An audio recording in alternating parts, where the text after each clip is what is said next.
السلام علیکم ورحمۃ اللہ۔ یہ سوال کیا گیا ہے کہ ایک شخص فوت ہو گیا ہے اور اس کے پاس پیسہ تھا اور چوری چکاری کا پیسہ تھا، چوری چکاری کا۔ تو اس کی بیوی کے پاس وہ پیسہ ہے، وہ اس کے ساتھ عمرہ کرنا چاہتی ہے، تو کیا وہ اس پیسے کے ساتھ عمرے پر جا سکتی ہے؟ تو پہلی بات تو یہ ہے کہ آپ کو کیسے معلوم ہے کہ وہ چوری چکاری کا پیسہ ہے؟ آپ کسی کے اوپر کس طرح یہ الزام لگا سکتے ہیں؟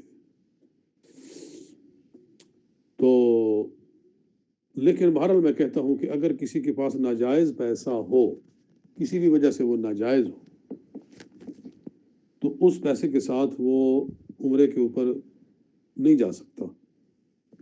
ایسا پیسہ جو ہے وہ ان کو واپس کرنا ضروری ہے جن کا وہ پیسہ ہے، اور اگر نہیں معلوم کہ وہ کس کس کا ہے تو بغیر ثواب کی نیت کے وہ فقراء کو دے دینا چاہیے۔ السلام علیکم ورحمۃ اللہ۔